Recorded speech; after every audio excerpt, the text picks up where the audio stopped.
Oi, professor, meu colega aí, profissão de trabalho, né? Nós nos esforçamos tanto, nos esforçamos assim ao máximo, né, para fazer a diferença na vida aí das crianças, né, que estão aí em contato conosco diariamente, né? Então, vamos conversar um pouquinho aqui sobre o descritor 4 de matemática. Você que está aí preparando seus alunos não somente para uma prova Brasil, mas para serem seres pensantes, atuantes aí, que tem a matemática realmente como ferramenta para a solução de todos os procedimentos aí do dia a dia, né? A matemática está em tudo, né? Tudo que a gente pensa está cercado aí de matemática. Mas vamos falar do descritor 4? Porque pensando no descritor 4, por meio dele, a gente consegue aí avaliar algumas habilidades do aluno. Quais seriam nessas habilidades que a gente consegue avaliar?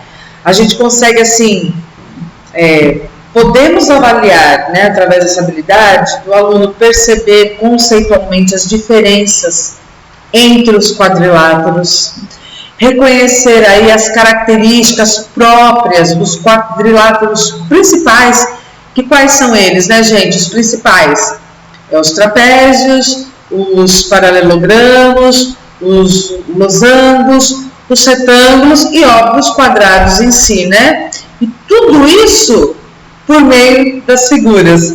E a gente também quer avaliar a habilidade do aluno reconhecer as características próprias das figuras quadriláteras de acordo com a posição, de acordo com a medida dos lados e de acordo com a medida dos ângulos internos.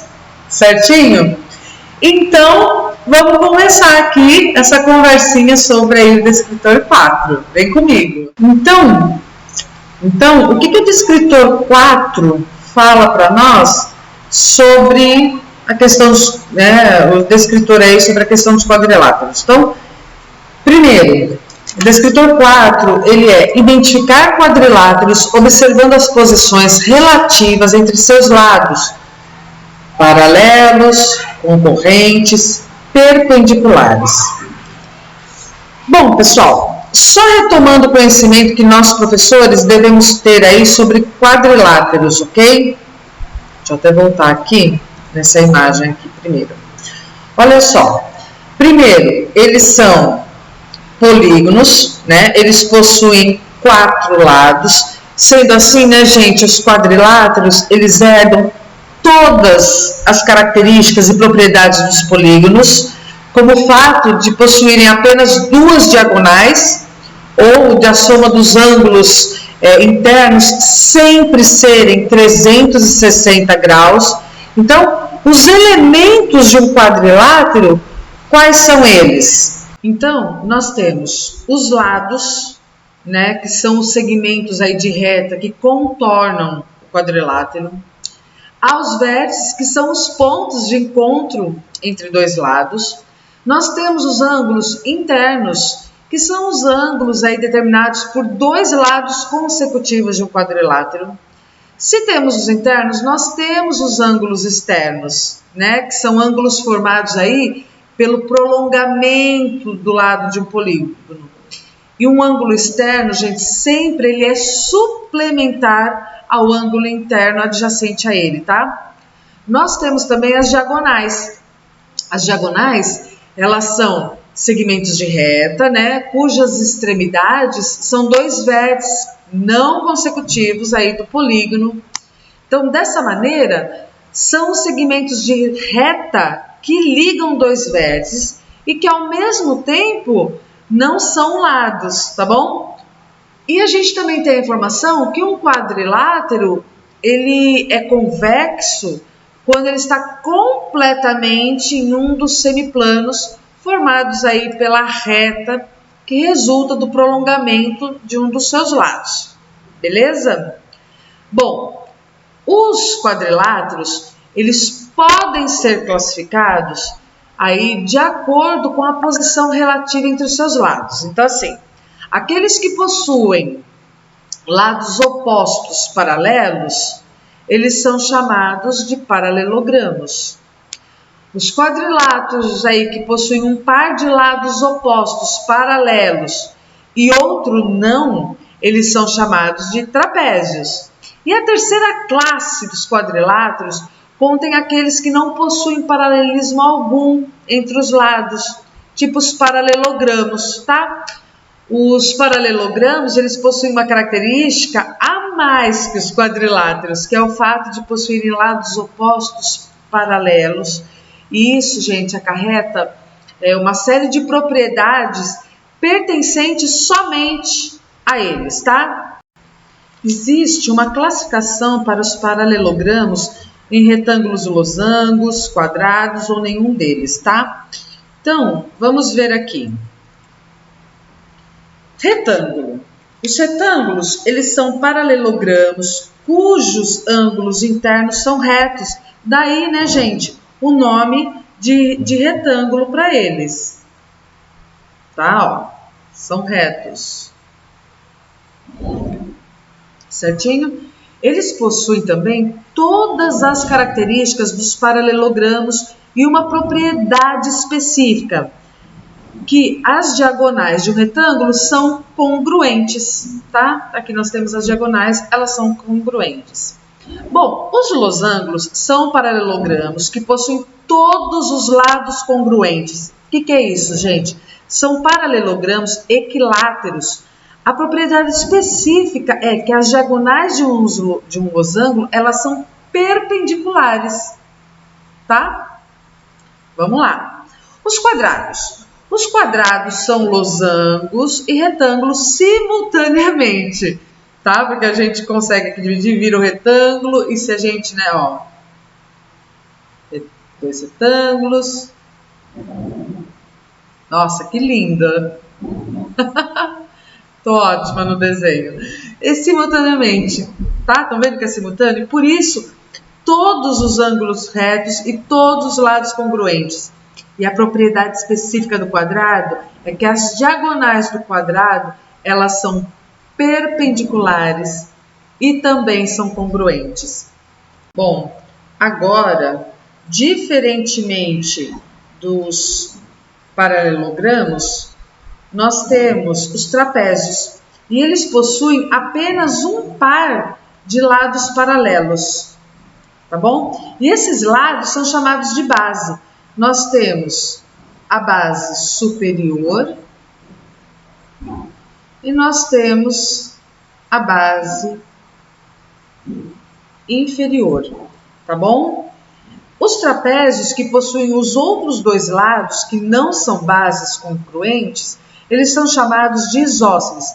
Então, por exemplo, um exemplo de trapézio isósceles.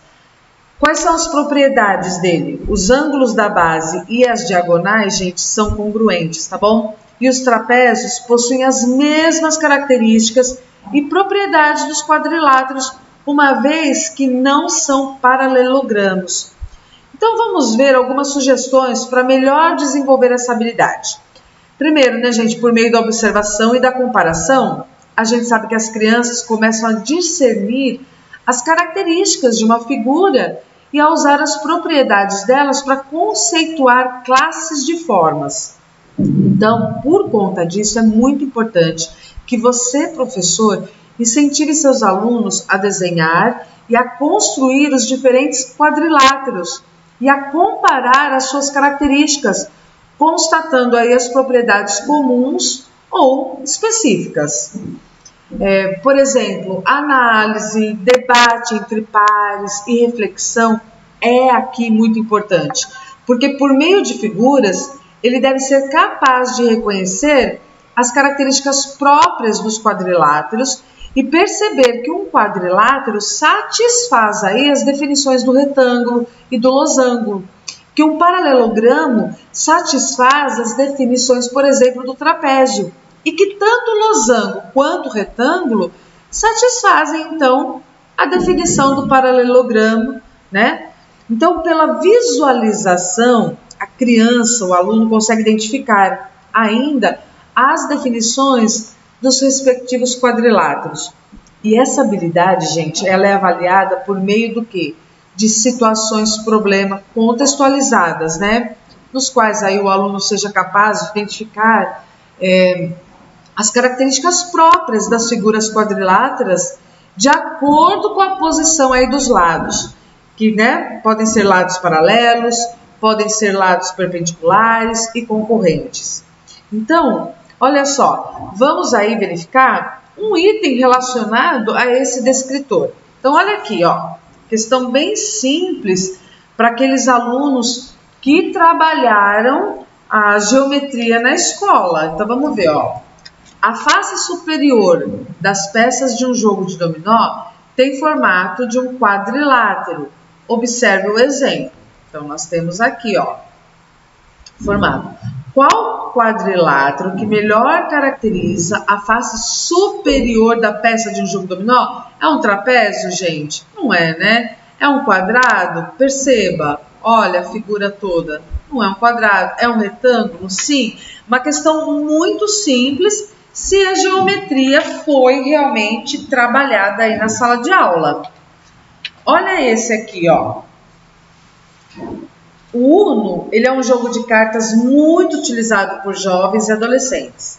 Então, abaixo estão representadas algumas das cartas desse jogo, que tem o formato de um quadrilátero.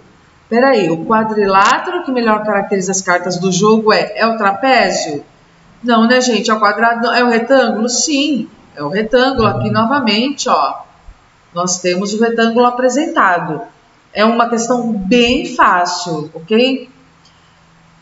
O aluno, olha esse daqui, ó. Dona Lúcia decidiu comprar alguns vasos ornamentais para sua casa. Ela queria vasos cujas faces tivessem 2 pares de lados paralelos. Então, olha só, o aluno aqui, ele precisa ter vivenciado, contextualizado o conceito de paralelo, certo?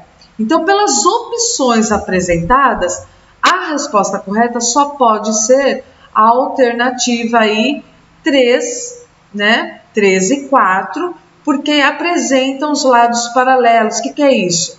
Caminham juntos, mas não se encontram. Certinho? Bom, pessoal, não vamos esquecer aí de disponibilizar para os nossos alunos muitos simulados e, óbvio, depois fazer a correção com a explicação, porque o feedback aí, gente, é a parte principal. E, claro, como em toda aula, nós não podemos esquecer que os simulados, eles precisam ser feitos no estilo de Provinha Brasil, com gabaritos, que os alunos precisam treinar o preenchimento, certo? Então, até o nosso próximo descritor.